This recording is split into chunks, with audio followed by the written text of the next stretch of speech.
साथियों, Mumbai film industry में अपनी खास शैली, अपनी खास वाणी, अपने खास अंदाज के बाद में भारतीय राजनीति में भी एक शिखर तक पहुंचने के बाद में आज की तारीख में शत्रुघ्न सिन्हा, जबकि टीएमसी जिसके वो सांसद हैं, वो पार्टी ही बिखराव की कगार पर है।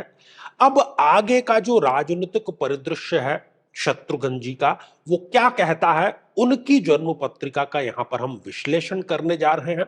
प्रत्येक ग्रह के बारे में यहां पर हम बात करेंगे और जानेंगे कि आगे की राह जो है या आगे का इनका जो राजनीतिक दर्शन है, राजनीतिक यात्रा है, वो किस करवट बैठने वाली है। तो मेरे बहुत ही प्रिय और बेहद सम्मानित साथियों, हृदय की असीम गहराइयों से अभिनंदन, बहुत बहुत हार्दिक स्वागत। साथियों, अभी ये एक बहुत ही महत्वपूर्ण निर्णय इन्होंने लिया है। अपनी ईमानदारी, अपनी जो निष्ठा है वो ममता बनर्जी और टीएमसी के प्रति इन्होंने जताई है और ये कहा है कि मैं इनके साथ में ही बना हुआ हूं। साथियों, इनकी जो जन्म पत्रिका है उसकी डिटेल है 9 दिसंबर 1945 को इनका जन्म शाम को 5:20 पर पटना, बिहार में हुआ है। और उस पूरी डिटेल के माध्यम से यहां पर वृषभ लग्न की जो जन्म पत्रिका है वो उभर करके सामने आ रही है। साथियों, राहु से शुरुआत करेंगे। राहु जो कि लग्नेश का मित्र है और द्वितीय भाव में यहां पर विराजमान है, तो राजनीति में ये केंद्रीय मंत्री के पद तक गए और एक से अधिक बार ये केंद्रीय मंत्री भी रहे। और इनकी जो राजनीति है वो अच्छी और सदाशयता की राजनीति रही है, बेदाग राजनीति रही है। तो इस राहु के कारण ही, राहु जो है वो व्यक्ति को राजनीति में सफलता अवश्य ही दिलाता है, स्पष्टता अवश्य ही दिलाता है। और राहु के इस भाव में, द्वितीय भाव में रहने के कारण ही जो भी ये डिसीजन लेते हैं उसमें ये स्पष्ट रहते हैं। चाहे वो वर्तमान का भी डिसीजन हो कि इनको किन के पाले में रहना है, चाहे इससे पहले जब ये बीजेपी को छोड़ करके गए थे तब भी इन्होंने अपनी बात जो है वो स्पष्ट शब्दों में रखी थी। फिल्म क्षेत्र से भी जब ये स्विच करके राजनीति में आए तो भी इन्होंने यही बात जो स्पष्ट रूप से कही थी। तो कहने का अर्थ यह है कि द्वितीय भाव का ये राहु जो कि लग्नेश का मित्र है, जीवन में इनके स्पष्ट, सीधे और सही डिसीजन लेकर के आता है। राहु हमारी स्मृति, हमारी मेमोरी का भी कारक ग्रह माना जाता है। इनकी जो मेमोरी है वो बहुत शार्प है, बहुत स्पष्ट है और बहुत गहरी है। और जब ये फिल्मों की शूटिंग भी करते थे तब लंबे लंबे संवाद भी वो कई मिनट में ही याद करके और एक ही बार में जो शॉट है उसको ओके कर देते थे। ये कहीं ना कहीं राहु के कारण ही चीजें हो रही है। धन के भाव में है तो धन की कभी इनको कमी आई नहीं है। कुटुंब के भाव में यहां पर ये विराजमान है, उच्च राशि के राहु है, तो अपने कुटुंब में सर्वाधिक नाम, सर्वाधिक प्रगति इन्होंने प्राप्त की है। और कुल दीपक एक प्रकार से ये स्पष्ट रूप से कहे जाते हैं। इनकी जो एक अंदाज है वाणी का, वो भी इस वाणी के भाव में राहु का विराजमान होने के कारण ही है। साथियों, बात करेंगे मंगल देव की। मंगल जो कि पहले से ही वृषभ लग्न में एक अति मारक ग्रह है और मारक ग्रह होकर के वो इस तृतीय भाव में विराजमान है और वो भी नीच राशि के होकर के विराजमान है। यही जो कारण है, कहीं ना कहीं इनके दुविधा का ये कारण बन रहा है, संघर्ष का ये कारण बन रहा है। कारण यह है कि मंगल इस जन्म पत्रिका में इस द्वादश भाव का भी लॉर्ड है और द्वादश भाव व्यक्ति के वृद्धावस्था का भाव भी होता है।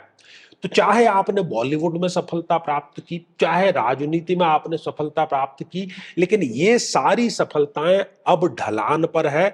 मंगल यहां पर व्ययेश का जो रिजल्ट है वो देगा और नीच राशि का रिजल्ट प्रदान करते हुए वो वृद्धावस्था में सारी की सारी जो चीजें हैं उसको धीरे धीरे छीन करके ले जाने का कार्य करता है। साथियों, मंगल यहां पर विराजमान होकर के अपनी चौथी दृष्टि से इस शत्रु भाव को, इस रोग के भाव को देखने का भी कार्य करते हैं। इस कारण से भी शत्रु इनके ऊपर हावी रहेंगे। षड्यंत्र इनके ऊपर हावी रहेंगे, साथ ही मांसपेशियों से संबंधित किसी न किसी प्रकार का रोग भी वो इनको अवश्य दे सकते हैं। साथियों, मंगल अपनी 8वीं पूर्ण दृष्टि से इस कर्म भाव को देखने का कार्य कर रहे हैं, तो इनका जो वर्तमान कर्म है वो राजनीति है, तो इनके पद त्याग तक की जो स्थिति है वो यहां पर स्पष्ट रूप से नजर आ रही है। साथियों, शनि वृषभ लग्न में योग कारक होता है और तृतीय भाव में यहां पर विराजमान है। शनि जीवन में व्यक्ति को स्थायी चीजें देता है, तो इनको नाम दिया, ख्याति दी, स्थायी दिया, जीवन में अनुशासन दिया, वो भी स्थायी दिया, वो अमर रहेगा, वो सदैव बना रहेगा। शनि अपनी तीसरी दृष्टि से देख रहे हैं इस पंचम भाव को, जो कि प्रेम संबंधों का भाव है।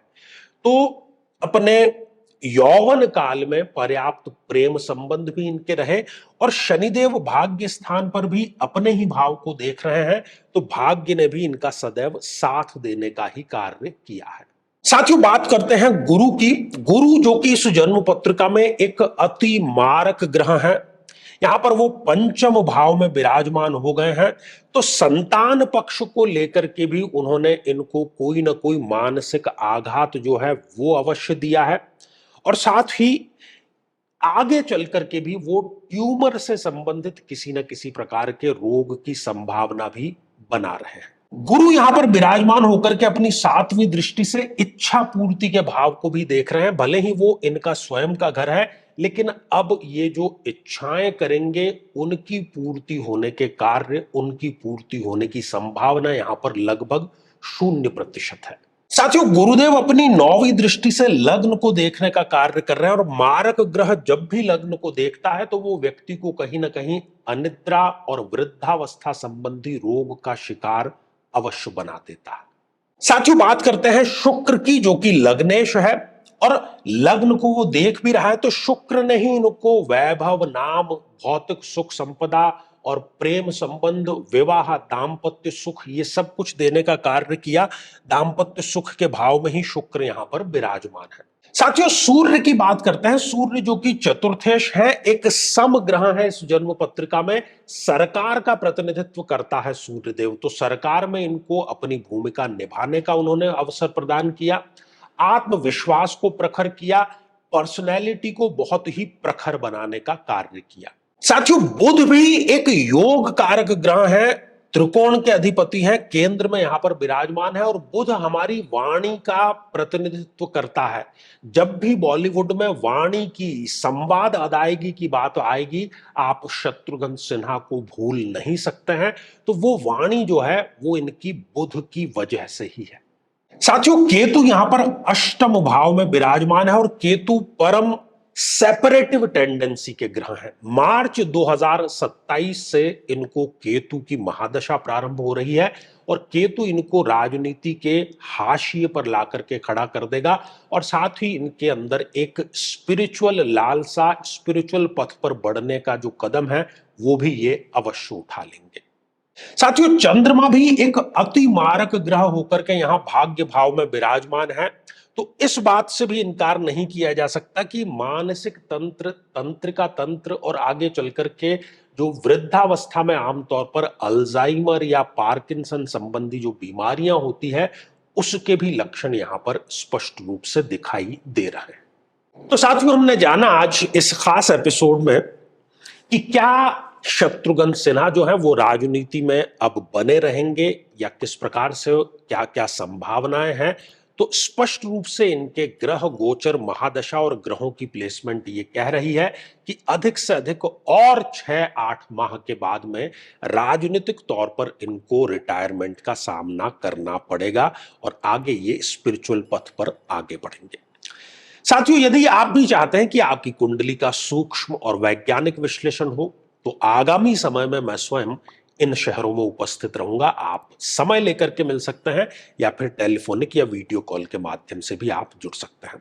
और यदि आप चाहते हैं कि आपके किसी एक प्रश्न का निःशुल्क मार्गदर्शन किया जाए, जो कि हमारे इसी चैनल पर प्रति शनिवार दोपहर 3 बजे हम खास लाइव कार्यक्रम लेकर के आते हैं, लेकिन उसमें शामिल होने के लिए आप हमारे इस वीडियो को हाइप कीजिए और उसका जो स्क्रीनशॉट है वो दिए गए व्हाट्सएप नंबर पर भेज दीजिए।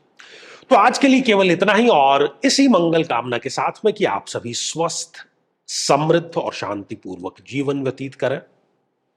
नमस्कार साथियों, कई वर्षों के जन्म पत्र का अध्ययन और लाखों कुंडलियों के अध्ययन के बाद हम ये कह सकते हैं कि यदि किसी की जन्म पत्रिका में चंद्रमा पीड़ित है तो उसको इस ग्रह की महादशा में इन 9 लक्षणों का, इन 9 कष्टों का, पीड़ाओं का अवश्य सामना करना पड़ता है।